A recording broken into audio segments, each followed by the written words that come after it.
the Grand Rapids site, and the rest of us are here. Okay. With that in mind, I don't see. Do we have any speakers in Grand Rapids? We do not have any speakers in Grand Rapids. Okay, thank you. And we have nobody here to speak. Ken, are you able to give us a principals report in our open forum?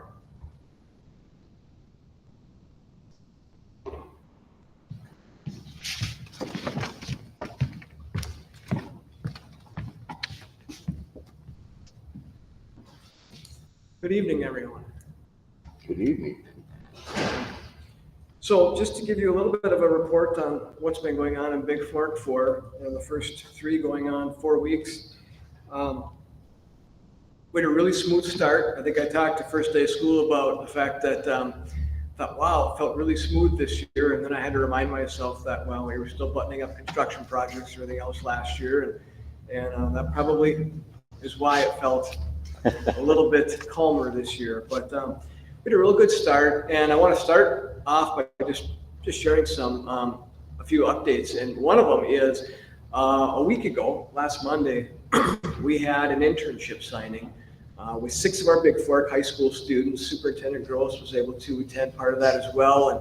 And we had that at the Timberlake. It's a really nice internship signing kind of program, if you will, much like a student would be doing a signing, like if they're signing to go to a college or something like that. So our students, along with some students from Floodwood, particularly that day, were signing as part of a partnership with school district, ISD Career Pathways, and local businesses. We've got 6 students that during first semester, they're at school part of the day. They're out doing an internship during the school day for their part of the day. They're earning high school credit for that, but they're also gaining valuable work experience that's going to allow them some great background in their next steps of life. So that was really fun to congratulate those students and wish them well as they started that internship, and they were off to a great start.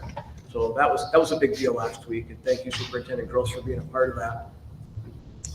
Our PBIS team, Positive Behavior Intervention Supports team, we've been off and rolling even since before school started. We're using that HOWL acronym I've talked about before. It stands for honest, on it, willing, and lead. We're looking for character traits from those areas in our students, both elementary and high school. Students earn HOWL tickets. They can either save them for a bigger incentive, or they can turn them into a drawing. And it's been really well received by both our elementary and our high school students. And it allows us to really salute and recognize some great behavior in our school and at our school activities.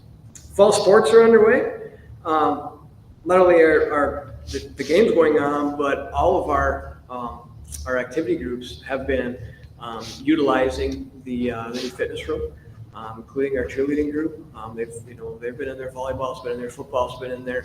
We have a real small group of community members that have been accessing it. We're hoping that number will grow as we advertise that through community education and some other things. But we've been really pleased with the fitness room, the equipment in there, and the way we're able to use that. Our youth sports are going well. We've got good numbers in our youth sports, meeting our activities that are for our younger age kids, and a lot of our high school athletes are helping out with those programs. So that's really nice to see that coming full circle. Another thing I wanted to note was that our PTA made some generous donations to all of our teachers, which allowed them to purchase additional supplies for the classroom. We've got a small but very dedicated group of PTA members here in Big Fork, and their efforts do not go unnoticed. Another way our community is helping things out around our school is, as I talked about before, we have a new music teacher this year. So we've got a K-12 music program back. Some of our community members pulled together and have rebooted, if you will, or restarted a Music Boosters community organization.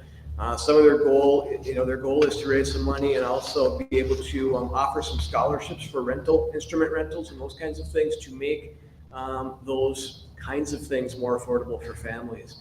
So it's great to see boosters getting behind our music program to make sure that there's some nice momentum there. Last week, our Big Fork Advisory Committee met. That included Superintendent Gross and Board Member Mark Schroeder as well, and a couple of community members. We talked about some of the stuff I've already talked about, but also agenda items where there wasn't a lot to report, but one of the things we talked about was the potential solar array, Solar for Schools program, and at that time we didn't have new information to share, but that's still in the works. We also talked about the Edge storage building for this facility to be located just outside off the parking lot area here, adjacent to the building, and there's some stakes out there. Mr. Ostendorf's, one of his classes, has gotten the stakes out there. Director Cherney and I looked at that last week as well, and he's going to get some sort of soil samples for that area. And Mr. Ostendorf's class will be turning in some materials lists and a project plan for approval at some point as well. So those are probably the bigger things that we talked about. Our next meeting is in October and will include a guest speaker for the Big Fork Advisory Committee about project-based learning. So I'm interested and looking forward to hear what he has to say. More interested to see what our community members and staff members think about some project-based learning ideas that he has to share. And that's being organized by Superintendent Gross. So we appreciate that. Any questions on the smorgasbord of things I just rattled off? Ken, what's our timeline on the Wright building, storage building? I don't have a definitive timeline. I think that once we have that plan in place, and are ready, and can submit that to both the district and the Big Fork Valley Community Foundation, who has a lot of funding for that. I want to make sure that they're on board, obviously, and that the district obviously as the the agent, if you will, the vehicle or the owner of it's going to make sure that it's going to be something that we can maintain well. It's going to be something that is going to fit those needs. Then I think things can happen relatively quick.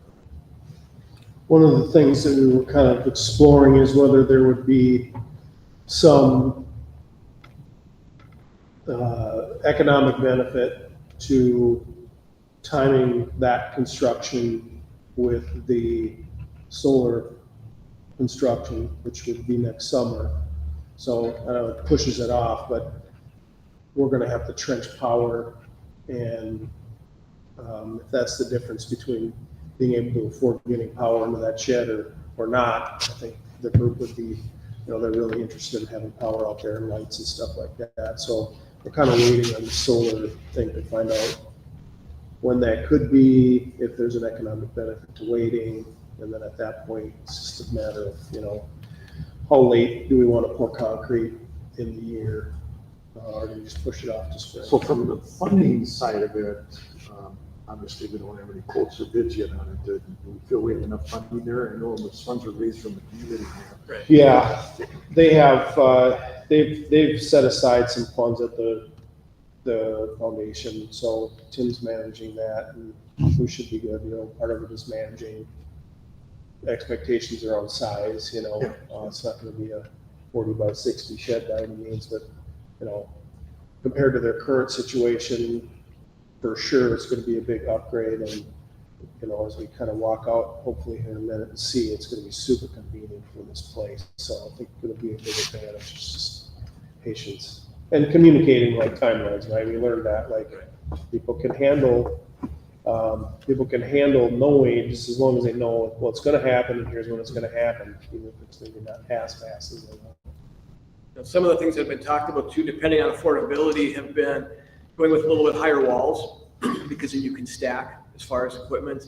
The other thing that has been discussed has been the possibility of partnership with our sports boosters, because they were looking at potentially doing a new shed, but also connecting it to our ticket shed out here that's not in great shape. So 2 birds with 1 stone, maybe share some of that cost. But with this going up, could there be a rear entrance to it, and could we knock it out with one building? But that's just something that's been discussed, but not necessarily finalized. And again, it depends on affordability and is it going to meet those needs well. Any other questions at all? Any other questions? Anything from Grand Rapids? Hearing none. Ken, thank you for this report. Very much appreciated. Appreciate the work you're doing here in Big Fort. Well, thank you, and always great to see all of you. Have a great evening. Thank you. If there's nothing else at this point, we will adjourn the open forum, and perhaps we can take a tour of the potential solar site here.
Yep, I might be. Okay.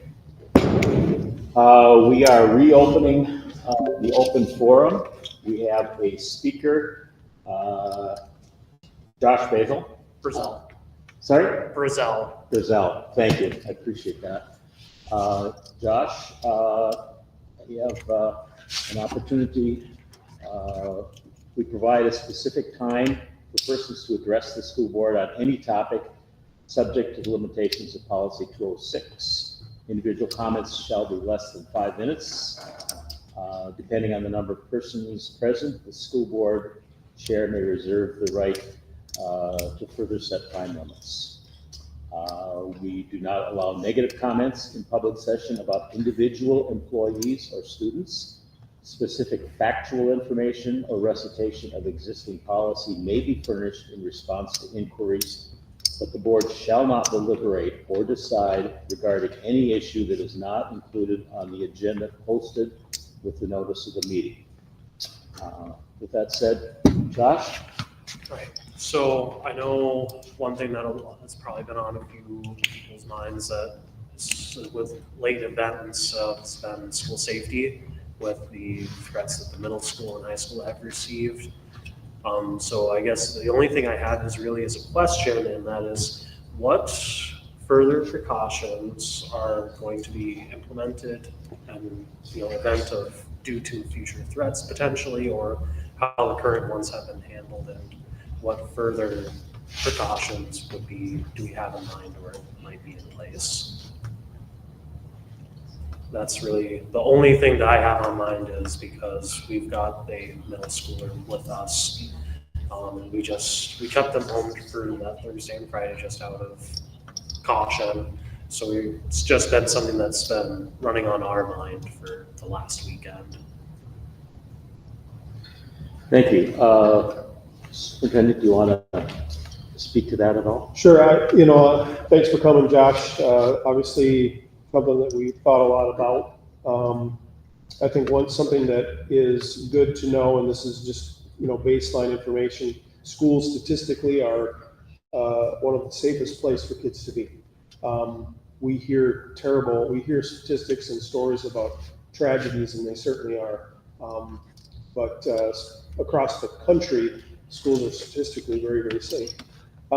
Something in retrospect, as we look across what happened last week, and really the only threat that we had that was affected the school was at the middle school. The high school really was more about responding to an outbreak on social media, and both perceived that happened. But I think one of the things that we learned is that our community, and because we haven't communicated what steps we take when we learn. We start always by securing the facility, and that could be as simple as if it's an individual student, removing them from class and bringing them in, or locking the building down if it were to come to that. The second thing that we do is engage with law enforcement immediately, and we obviously have an SRO, but our work with law enforcement goes way beyond the SRO. The GRPD was involved from step number one in both schools.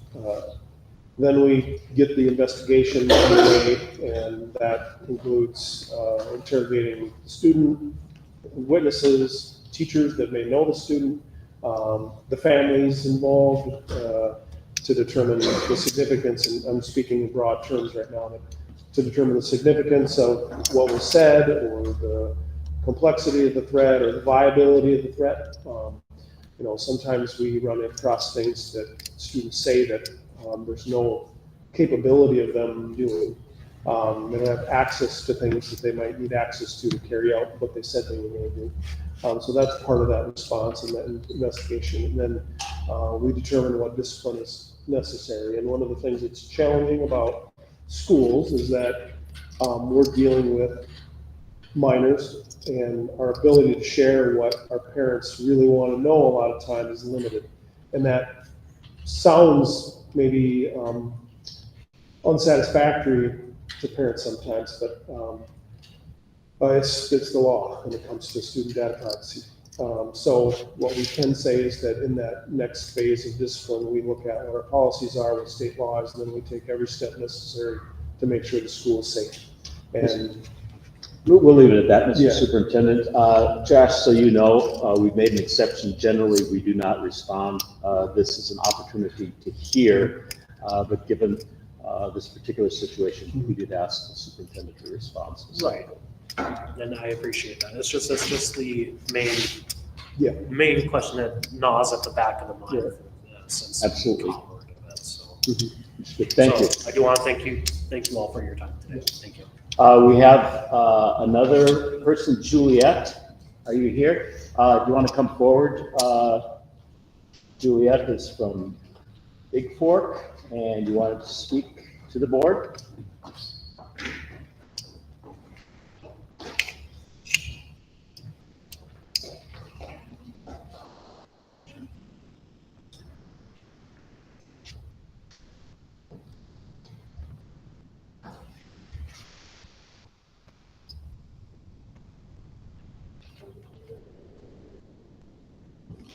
Five-minute timer.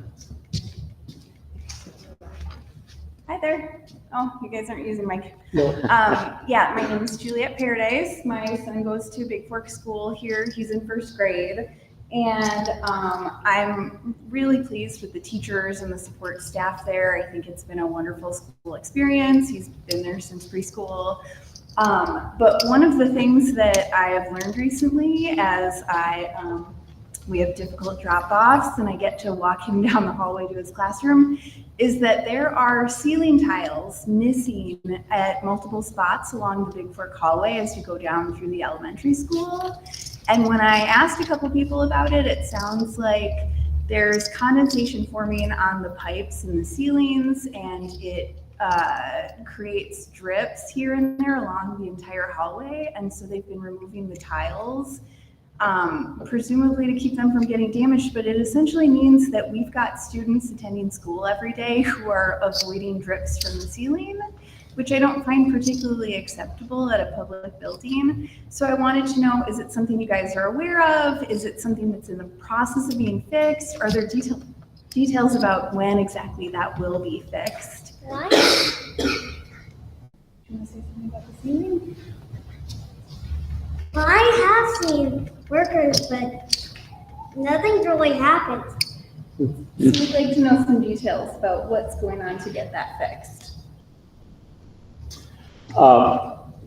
Yeah, so, thank you. It's been something that we are aware of, and essentially what's happening is that the materials in that plumbing the materials are contracting and expanding at different rates. And so that's causing, some of that condensation in water. When we've investigated, what it would require is kind of a repiping of the whole cooling, heating, HVAC kind of system. So we're trying to figure out some ways, stopgap ways to deal with that before or until that would happen. So it's like a symptom of a much, much bigger problem that we're trying to come up with a plan for. Do you have any potential idea of timeline for like an overall resolution, if it's going to be an overhaul of the main? I don't have a handle on time on that. Okay. But I'll do some checking tomorrow. I'm meeting with my Okay. buildings and grounds guy. Thank you. tomorrow, so. Juliet, thank you for bringing this information forward. Very much appreciate it. Thank you for coming to our board meeting this evening. Yeah. And Superintendent, thank you again. We generally don't respond to queries at the board meeting, but we had the opportunity to have a little time. So we're going to adjourn this meeting now, and we'll regather at 6:30.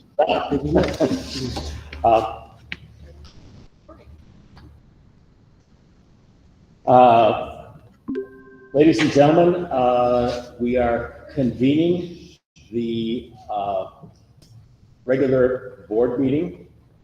We are at the Edge Center in Big Fork. It is September 23rd, and it is 6:30. Meeting is called to order. We'll rise to the pledge of allegiance, please. pledge allegiance to the flag of the United States of America and to the republic for which it stands, one nation, under God, indivisible, with liberty and justice for all. Okay, thank you. I'm David Marty. I am the chair. Mark Schroeder is had a planned absence this evening, so I'm chairing the meeting this evening.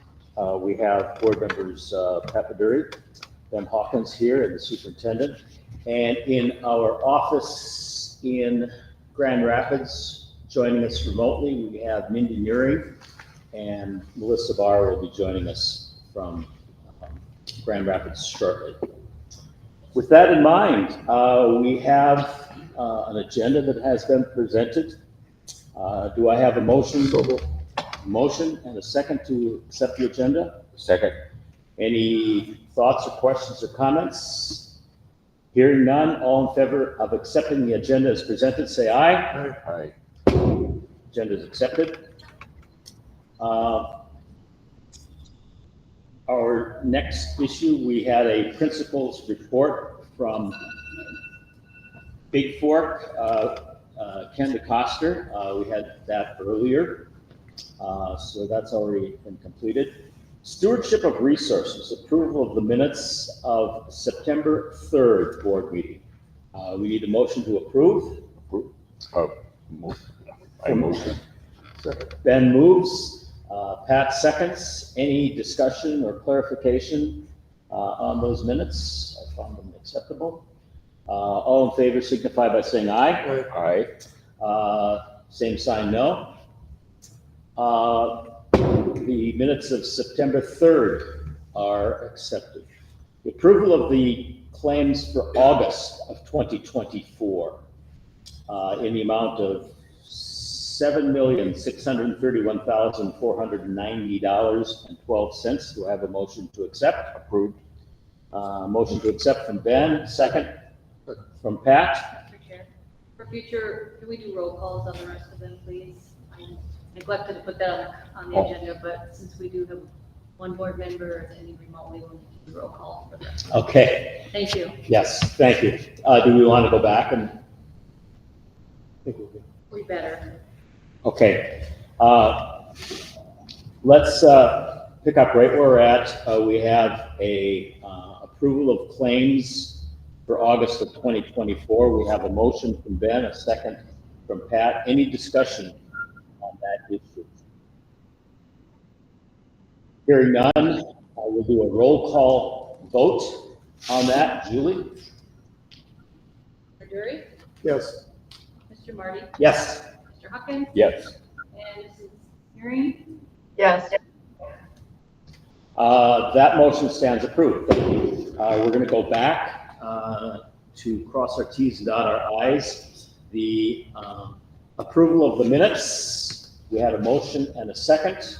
We'll take a roll call vote on that. Julie? Start with Mindy, Yes. Pat, Yes. David, Yes. and Ben. Yes. Minutes approved. And we've done the claims. Did I get them all? We move now to the approval of the consent agenda.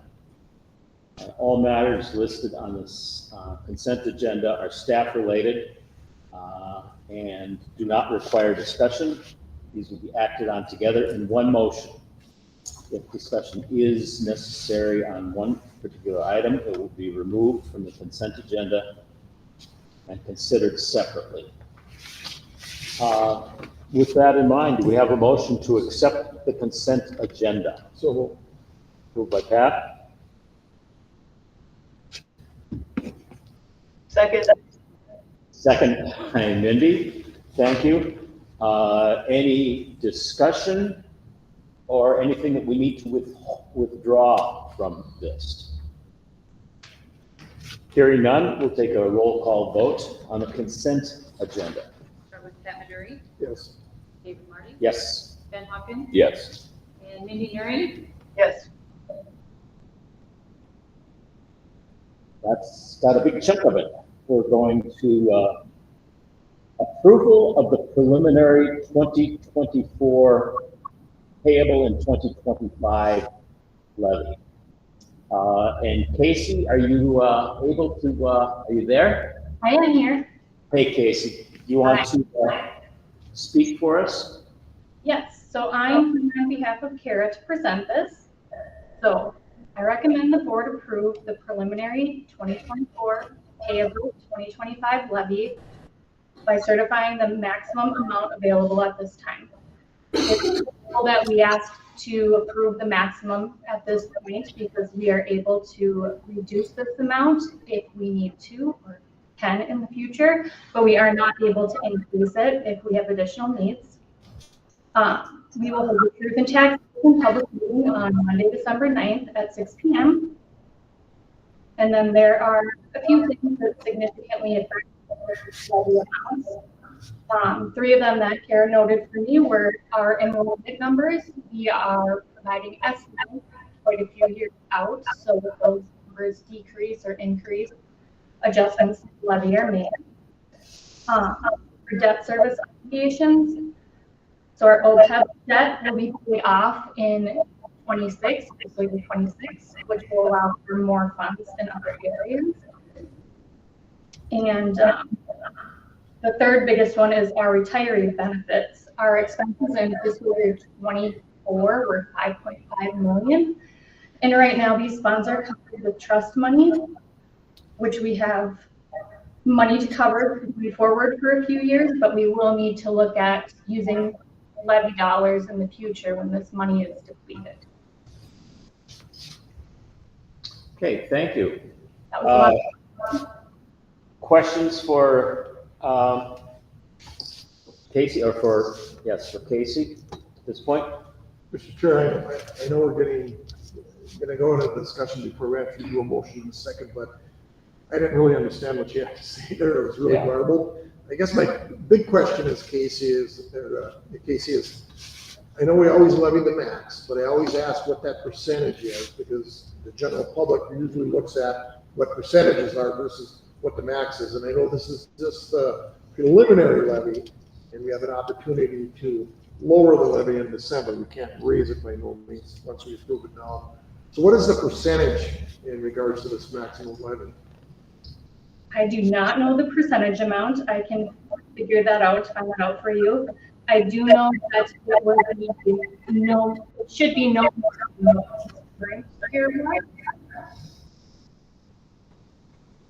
Matt, do you have other information on that?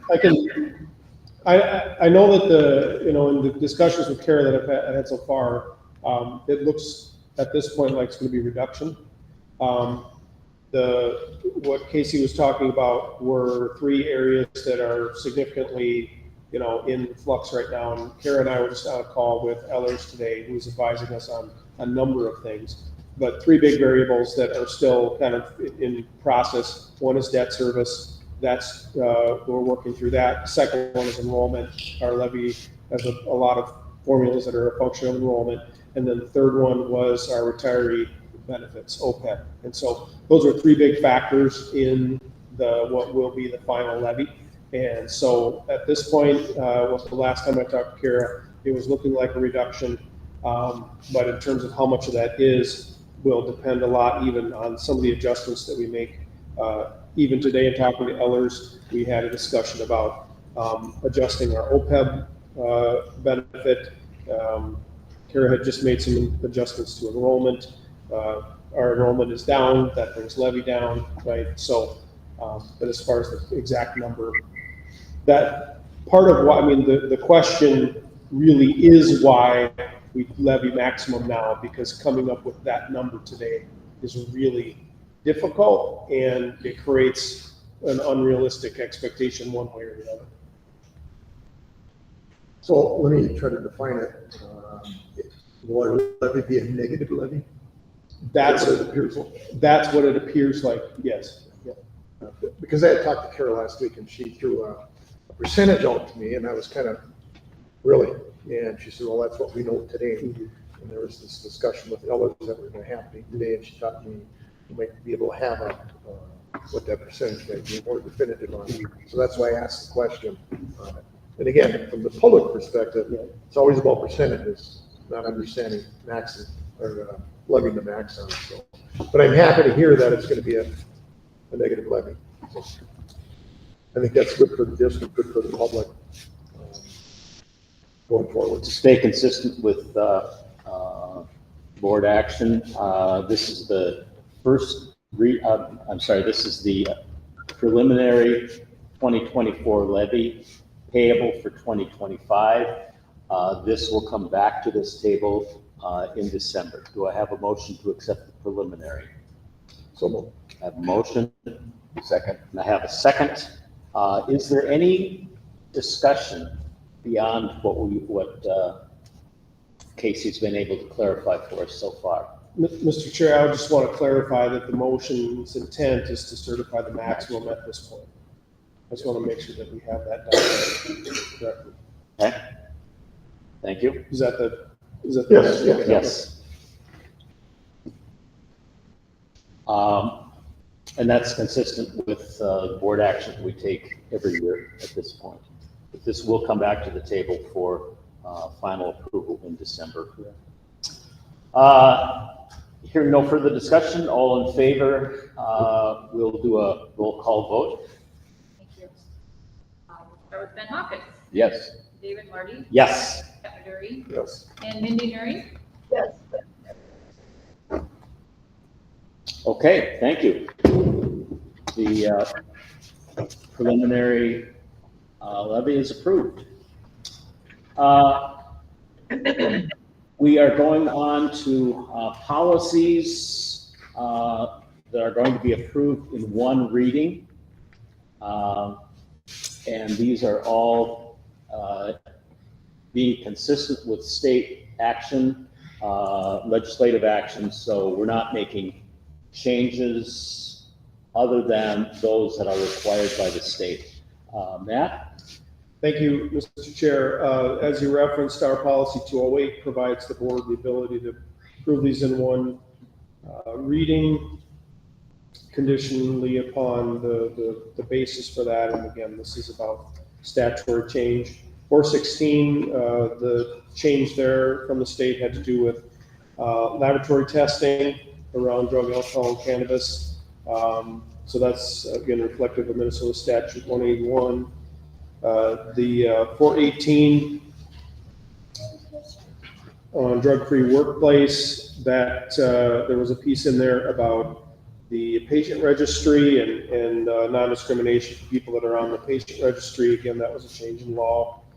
419, that was updated to reflect indigenous cultural use. So that was really the major change there, again, reflective of law. 425, there were some statutory changes there that were specific to paraprofessionals. And so that's what you'll see in that one. And then student discipline, there was updated language in that one relative to the school resource officers. I'd recommend approval. Thank you. And to clarify, all of these are based on state legislative Correct. changes. It's not our changes. Do I have a motion to accept these policies? So moved. A motion and a second? Second. Got Mindy as a second. Any questions, discussions, clarifications on the policies? If not, we will vote to accept. Julie? Mindy Nuri, Yes. David Marty, Yes. Ben Hawkins, Yes. Pat Maduri. Yes. Policies are accepted. Partnerships, board reports specifically. Mindy, are you okay to start on this? Sure. I went to the Rife board meeting, and the new director, Jim Mack, is getting settled. There's actually a meet and greet for him on October 7th from 5 to 6:30 in the Rife lobby to meet the new director of the Rife Center. And he's also got a survey online on the website, which is a community survey. so that people can find out, can kind of give him their thoughts and ideas. That's open till September 30th. Thank you. Pat, do you have a report? Sure.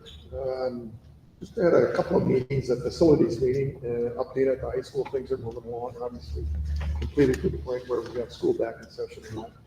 And then we had the MSBA advocacy tour, which I believe you attended, David. Yes. As well, David, setting a legislative priority for the Minnesota School Board Association, or the ideas to set the agenda. And then district labor management meeting, and that was pretty quiet there.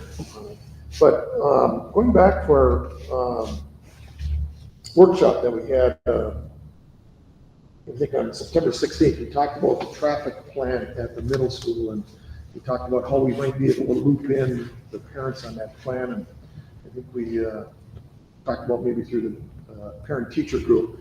And after reading the newspaper here the other day, and thinking back to how the city and county handles some of the traffic changes that they do a public hearing. And I thought, well, instead of trying to chase the parent-teacher group, though, maybe we just set a public hearing and have the consultant come in that did the plan up.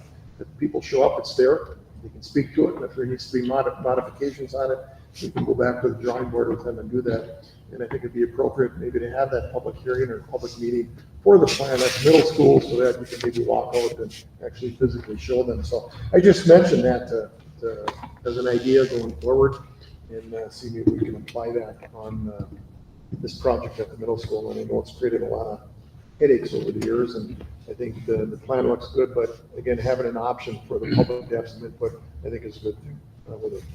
And then just one other comment, as we know, the hearing tonight from a parent from the middle school and the activities that occurred last week at the high school and the middle school.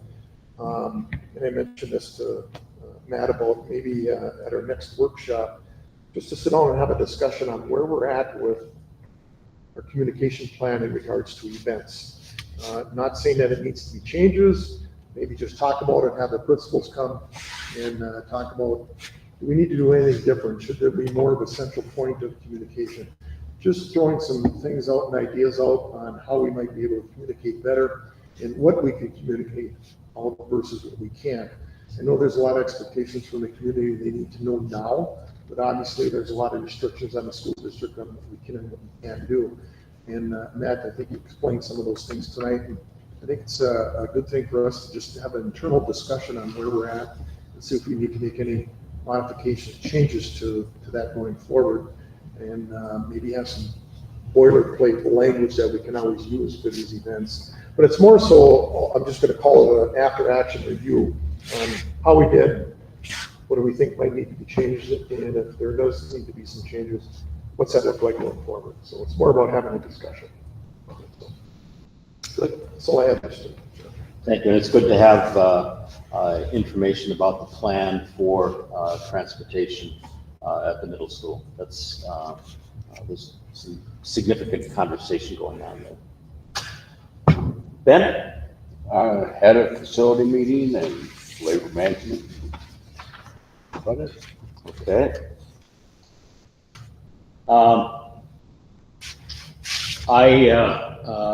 As Pat referenced, the MSBA was doing a planning meeting for issues coming up, as did MREA, Minnesota Rural Educators Association, talking about issues, legislative issues for the coming year and what people needed to be in support of. They were good, healthy conversations. We've got people that are willing to address some of the issues that we consider to be very important. The Boys and Girls Club has met. The facility continues to be a major issue. We've combined the programs in the Boys and Girls Club. There's a bus coming from Greenway to bring students over to the Grand Rapids site, and the Grand Rapids site is continuing to meet. But there's a realization that we really need to have a facility.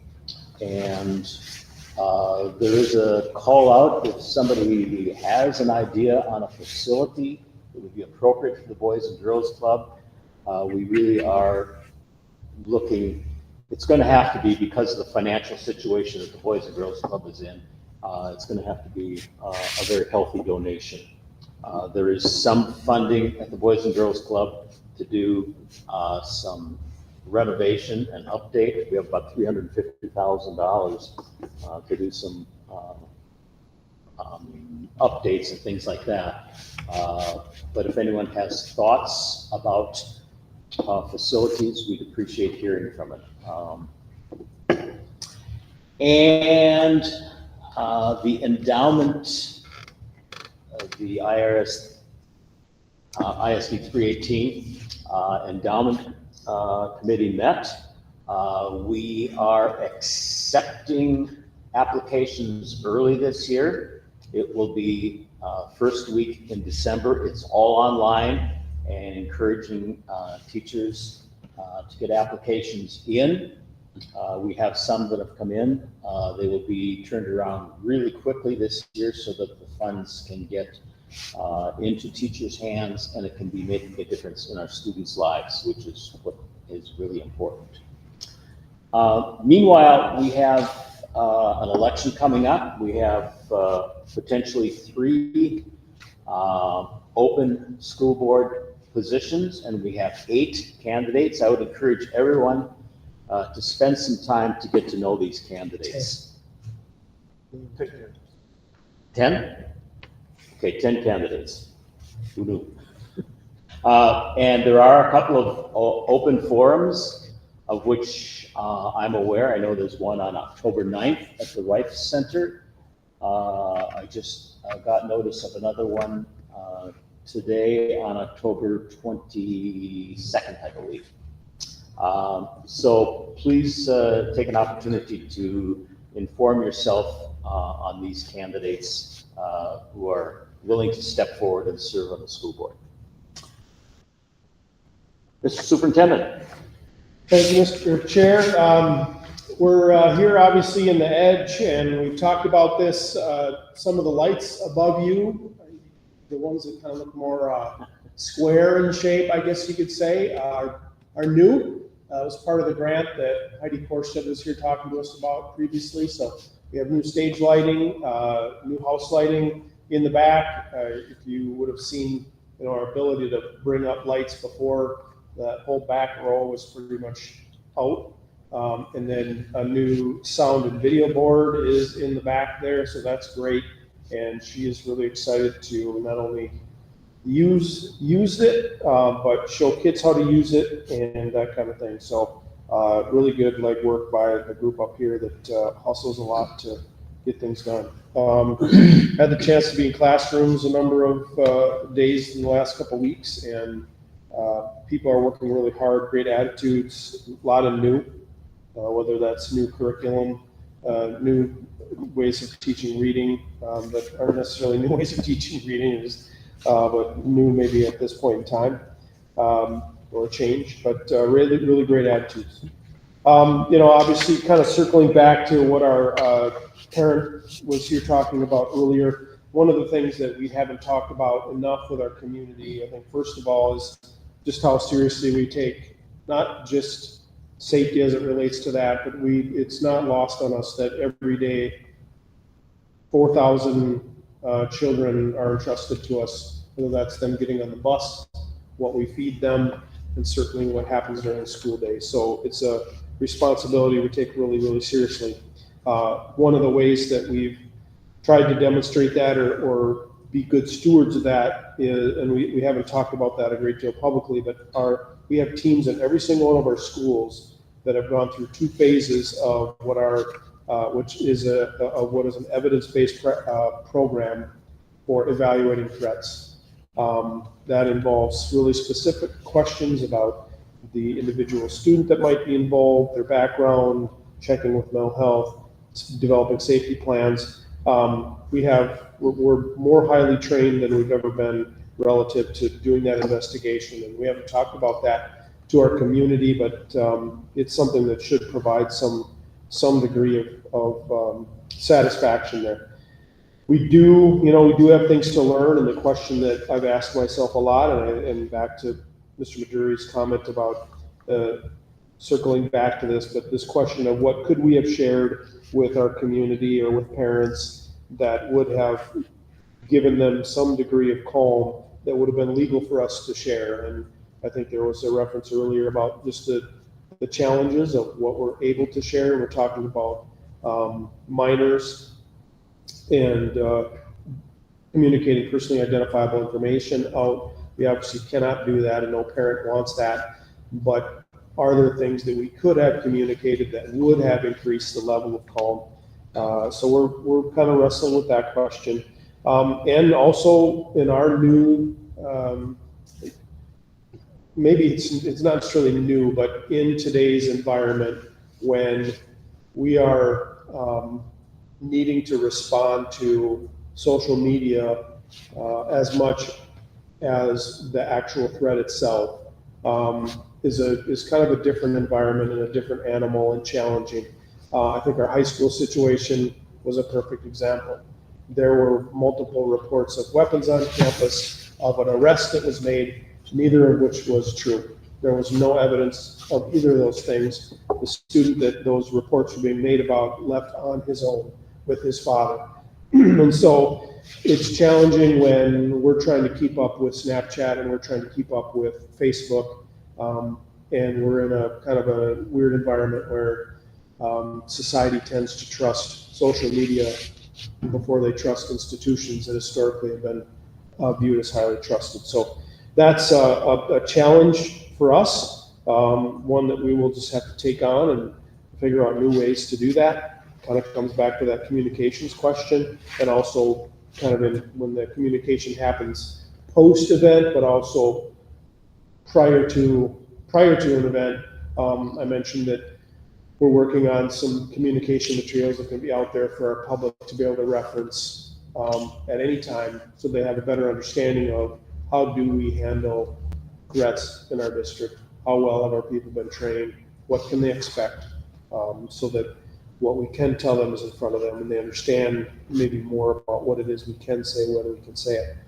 The timing of the communication is a challenge, and I had some feedback from parents that were like, we needed to know right away. The tricky part of that is, and again, something we could have said last week in our communication, if we roll out information too soon, we jeopardize the investigation that law enforcement is doing. We can jeopardize the investigation that we're doing if all of a sudden we're putting information out that technically isn't public when we're still trying to get information from people who might have been witnesses. If that information is influenced by a communication that we've already sent out, the investigation is, tainted, and that's the last thing law enforcement wants. It's the last thing we want. But again, I think if we were setting a baseline of what parents could expect, that would help. So we've got some, we learn. That's what we teach our kids every day, to be learners. We're going to be learners. We're going to get better, and we'll learn from this whole experience and improve. The last thing, we're connecting with Mindy remotely. We just signed some work to get the facility there upgraded with audio and video that'll make things like this easier. It'll also make our meetings there easier. And so that work should be underway in the next couple months. So looking forward to that. That's all I have. Thank you. Any notes for the superintendent? Comments? Much appreciated. I appreciate the diligence that you take with our student safety. It is much noted and appreciated.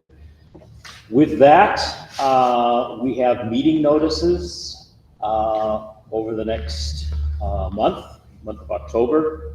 You can see those. They're posted online. They're posted at the on the board at the District Educational Service Center. And we won't read them here, but they're all there. Is there anything else that should come before the board at this time? Hearing none, meeting's adjourned.